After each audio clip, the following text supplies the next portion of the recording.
ब्रह्मांड के माध्यम से हमारी यात्रा में आपका स्वागत है। इस वीडियो में हम ब्रह्मांड की खोज पर निकलते हैं। अंतरिक्ष और समय का वह विशाल विस्तार जो हमें चारों ओर से घेरे हुए है, फिर भी रहस्य में डूबा हुआ है। लेकिन वास्तव में ब्रह्मांड क्या है? आम धारणा के विपरीत ब्रह्मांड केवल वे तारे नहीं हैं जिन्हें हम रात के आकाश में टिमटिमाते हुए देखते हैं, या वे ग्रह जो हमारे सूर्य की परिक्रमा करते हैं। इसमें सब कुछ शामिल है: आकाश गंगाएं, निहारिकाएं, ब्लैक होल और यहां तक कि उनके बीच की खाली जगह भी। हालांकि ब्रह्मांड के बारे में आम गलतफहमियां हैं जिनका हमें समाधान करना चाहिए। यह महज एक स्थिर इकाई नहीं है। यह गतिशील, सदैव परिवर्तनशील और विस्तारित है। और यद्यपि यह अनंत प्रतीत हो सकता है, इसका एक इतिहास, एक शुरुआत और संभवतः एक अंत है। तो हमारे साथ जुड़ें, क्योंकि हम ब्रह्मांड की परतों को पीछे हटा रहे हैं, परिचित से परे और अज्ञात के दायरे में प्रवेश कर रहे हैं। एक ऐसी यात्रा के लिए तैयार हो जाइए जो आपकी धारणाओं को चुनौती देगी और आपकी जिज्ञासा को जगाएगी, क्योंकि हम ब्रह्मांड की वास्तविक प्रकृति को समझना चाहते हैं। ब्रह्मांड को समझने के लिए सबसे पहले हमें इसकी विशालता को समझना होगा। सभी दिशाओं में अरबों प्रकाश वर्ष तक फैला यह कल्पना से परे आकाश गंगाओं, सितारों और खगोलीय घटनाओं से बुना हुआ एक आकाश गंगाओं की विशाल और जटिल प्रणाली है। हमारी वर्तमान समझ से पता चलता है कि ब्रह्मांड लगभग 13.8 अरब वर्ष पहले बिग बैंग नामक एक विलक्षण घटना से प्रकट हुआ था। इस प्रलयंकारी विस्फोट ने ब्रह्मांड को जन्म दिया, जैसा कि हम जानते हैं, जिससे स्पेस टाइम मतलब अंतरिक्ष समय का विस्तार शुरू हुआ। ब्रह्मांड की कल्पना एक लगातार फैलते गुब्बारे के रूप में करें, जिसमें आकाश गंगाएं एक दूसरे से दूर भाग रही हैं, क्योंकि उनके बीच अंतरिक्ष का बनावट फैल रहा है। यह विचार कि ब्रह्मांड हर समय बड़ा होता जा रहा है, दूर की आकाश गंगाओं को देखने पर हमें जो दिखाई देता है उससे इसकी पुष्टि होती है। ऐसा प्रतीत होता है कि वे हमसे दूर जा रहे हैं और वे जो प्रकाश छोड़ते हैं वह फैल जाता है, जिससे वह अधिक लाल दिखाई देने लगता है। यह हमें बताता है कि अंतरिक्ष अपने आप में फैल रहा है, जैसे कोई फुलाया हुआ गुब्बारा हो। विस्तारित ब्रह्मांड की यह अवधारणा हमें यह पता लगाने में मदद करती है कि ब्रह्मांड में समय के साथ चीजें कैसे बदल गई हैं। फिर भी ब्रह्मांड पदार्थ का एक समान विस्तार नहीं है। ब्रह्मांड महज चीजों का एक बड़ा टुकड़ा नहीं है। यह अलग अलग टुकड़ों से बनी एक विशाल पहेली की तरह है। कुछ बहुत विशाल हैं, जैसे आकाश गंगाओं की लंबी किस्में, जिन्हें कॉस्मिक फिलामेंट्स कहा जाता है, जबकि अन्य छोटे छोटे टुकड़े हैं, जैसे परमाणुओं के अंदर छोटे छोटे कण। जब ब्रह्मांड पहली बार बिग बैंग के साथ अस्तित्व में आया तो यह एक विशाल विस्फोट जैसा था। उस विस्फोट में दो सबसे सरल तत्व, हाइड्रोजन और हीलियम का निर्माण हुआ।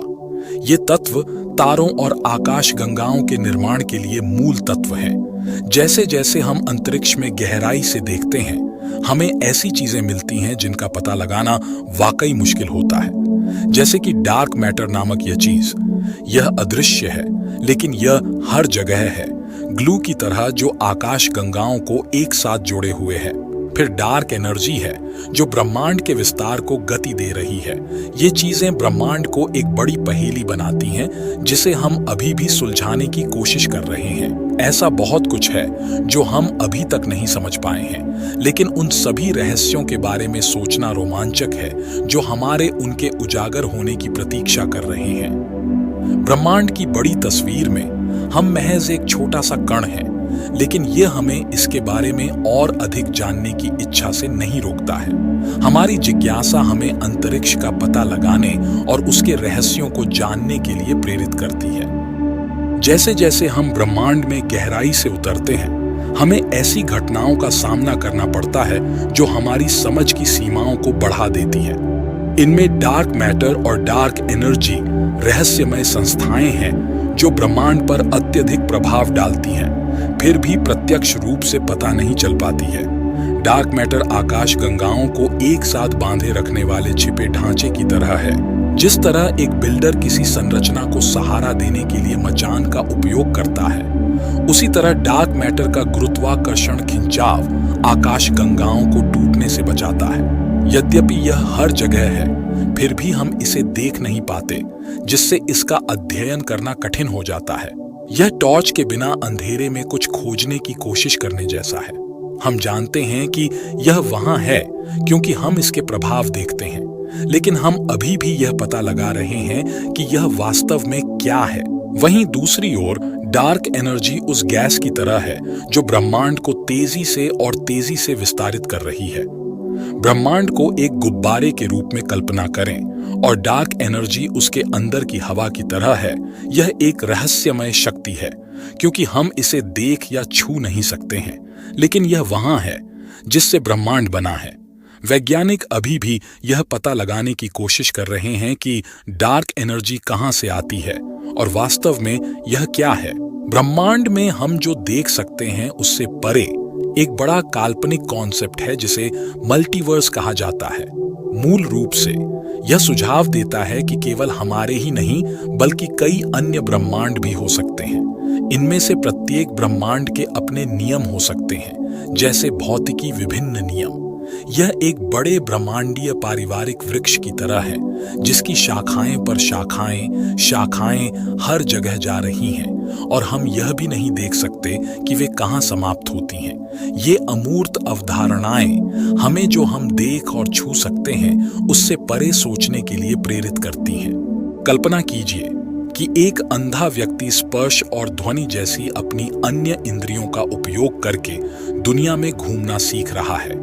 इसी तरह हम अप्रत्यक्ष सुरागों और सिद्धांतों का उपयोग करके ब्रह्मांड का पता लगाते हैं, क्योंकि हम सीधे तौर पर हर चीज का निरीक्षण नहीं कर सकते हैं। ठीक वैसे ही जैसे एक अंधा व्यक्ति अपने परिवेश को समझने के लिए सुरागों पर भरोसा करता है, हम ब्रह्मांड के रहस्यों को समझने के लिए ब्रह्मांड से मिलने वाले सुरागों पर भरोसा करते हैं। जब हम तारों को देखते हैं तो हम आश्चर्यचकित हुए बिना नहीं रह पाते। इस विशाल ब्रह्मांड में हमारा उद्देश्य क्या है? क्या हम यहाँ महज संयोग से हैं या हमारे अस्तित्व का कोई बड़ा कारण है? कल्पना कीजिए कि आप एक बड़े खुले मैदान में हैं। आपको आश्चर्य हो सकता है कि आप वहां क्यों हैं और आपको क्या करना है। यह ब्रह्मांड के साथ कुछ ऐसा ही है। हम यहाँ हैं, इन सभी सितारों और आकाश गंगाओं से घिरे हुए हैं और यह आश्चर्य होना स्वाभाविक है कि ऐसा क्यों है। कुछ लोगों का मानना है कि हम किसी आकस्मिक घटना का परिणाम मात्र हैं, जैसे कोई सुखद दुर्घटना। अन्य लोग सोचते हैं कि जीवन का एक गहरा अर्थ है, संयोग से कहीं अधिक कुछ। यह पूछने जैसा है कि क्या कोई विशेष कारण है कि फूल क्यों खिलते हैं या हर सुबह सूरज क्यों उगता है। यह एक बड़ा सवाल है और लोग लंबे समय से इसके बारे में सोच रहे हैं। लेकिन अभी भी बहुत कुछ है जो हम नहीं जानते हैं, जो इसकी खोज को बेहद रोमांचक बनाता है। आसमान में सितारों को देखे रहे, प्रश्न पूछते रहें और अपने विचार दूसरों के साथ साझा करते रहें। चाहे आप नौसिखिया हों या विशेषज्ञ, ब्रह्मांड के बारे में हर दिन कुछ नया खोजने को मिलता है। कौन जानता है कि हमें आगे क्या मिलेगा। मिलते हैं अगले वीडियो में। आपको वीडियो कैसा लगा कमेंट में जरूर बताइए।